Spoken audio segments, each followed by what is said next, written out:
Because our consciousness is within divinity. We don't have a consciousness that we can relate directly to. It's like we don't know exactly what there is in the cloud, the information and the knowledge that there is in a cloud now. But every one of us contributed actually to part of the knowledge that is there. So usually we can connect to a cloud which is above our head. This is why I'm using this metaphor, because this is a divinity. We can connect to it according to the need and the question. Okay, that actually opens the channels. So it suggests that actually this is our fuel in order to be able to actually sort of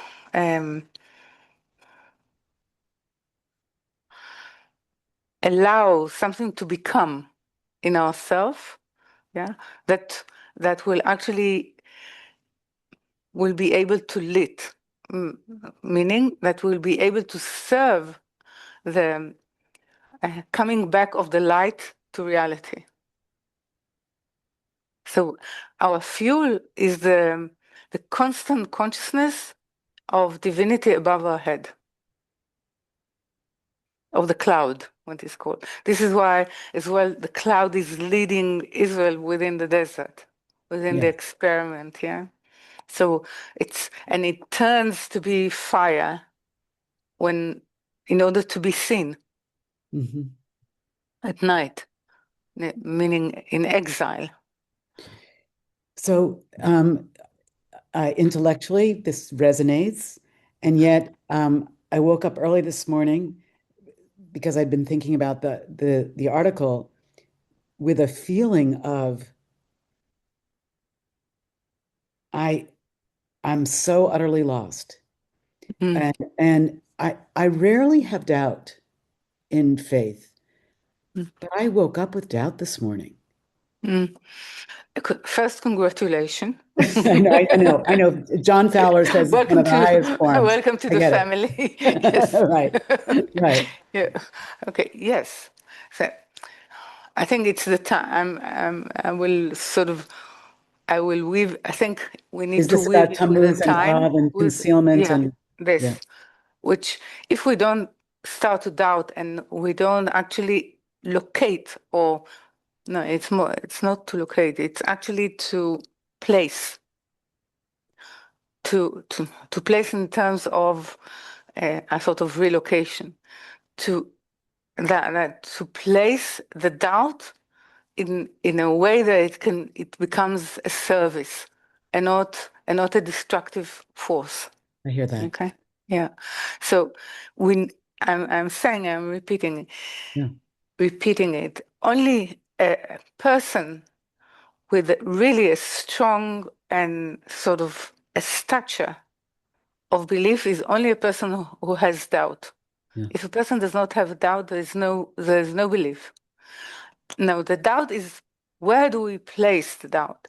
If we place the doubt, as we usually do, with others, with forces which are outside of ourselves. It can be God, it can be others, can be politics, can be geology, it can be climate change, it can be the need to cull the number of people here.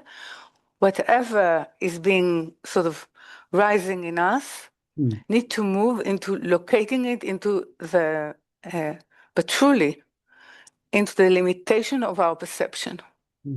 So I need to bring back the doubt into myself, into my perception, into my ability to read, to see, to sense, and even to feel. Because mostly we rely on the content of our feeling more than, let's say, what we would call our mind. Okay. So, and content of feeling does not usually point out to oneself. It points out outwardly. And actually, what is happening in 17 of Tammuz? Well, the siege on Jerusalem starts.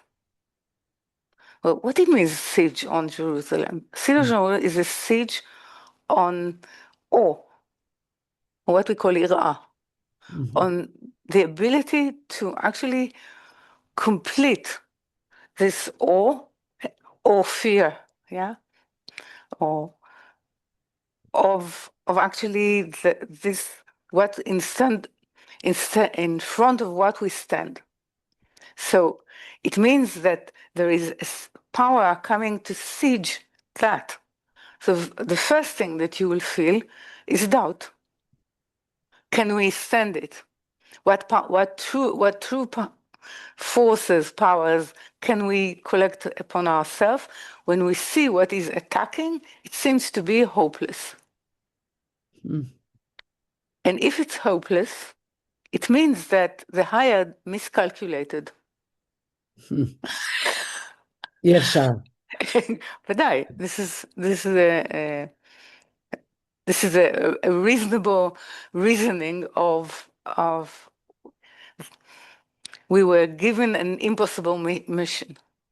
Okay, so this is why I'm saying it's crucial period for ourselves.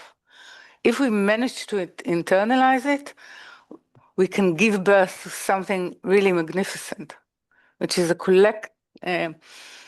collective consciousness of light, which is something else. But usually we fail, and not only that we fail, because we fail, we are given another opportunity for next year. And then we complain because it's too long, the exile. But time means nothing in a spiritual context. Yeah, but we in order to say the sentence that we cannot calculate time in corporeal perception, we do calculate time yeah. So this is where we start to blame, to sort of to judge, and to actually, when we judge, we actually justify our position. And when we judge the outer forces, we justify our limitation. We're saying something very clever. Because we believe in you, you should have taken into consideration our limitation. Yeah. So why do you do it to us? Why don't you consider our limitation? Which is all our will to receive. Yes, we really want to, but we can't. So it's a tricky period in that respect, and doubt is tricky. Okay, and this is why it's related usually to Amalek. It's related to Amalek because as I said, it's more clever than us. It knows to actually identify and locate and attack our weakest points. And when we see it, apart from, getting scared at the first time, we need to sort of recruit the sentiment that something is trying to help us. And it is difficult at the time that you're scared. Okay. And the reason that the Rabbah gave us this article before the gathering is... You really expect me to fulfill the gap, to fall into this trap. There's a difference between expectation and hope. I'm teaching 30 years. Hope is connection.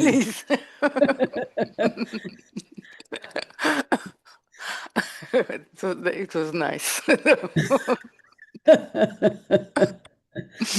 Okay. Okay. So in any case, we are sort of moving with the time.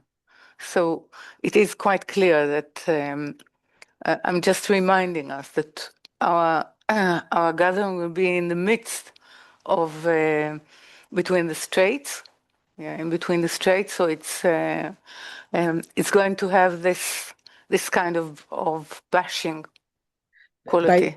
By straits, I'm not certain what the Rabbah is referencing. Mitzarim, ben hamitzarim. That's fine, great. Yeah. So this is the best the best translation, which is actually a good translation in terms of even the visual of it. Yeah. Absolutely. Mm-hmm. So, and with לבריאות. So we are actually moving as well sort of into, it's more important Tammuz than Av because it's a preparation. Tammuz is a real preparation, okay, of what would be possible. So Av is actually the occurrence. It's happening. It's the happening. But Tammuz is the preparation, and preparation is always more important than when it's happened. Because if you don't have the preparation, anyhow, it can happen, but it does not happen to you, okay? Or to your, or you're not able even to identify the event. Well, Yeah. and if it doesn't happen to one of us, can it happen to all of us? It will happen to different degrees in each one of us, and the collective or the gathering force of it will sort of it's an augmentation of its feeling in each one of us. So it's very similar actually to the principle that is being described here of what is above my head. Yes. Yeah. Okay. Why actually I cannot go without a screen. I cannot move without this consciousness. Okay.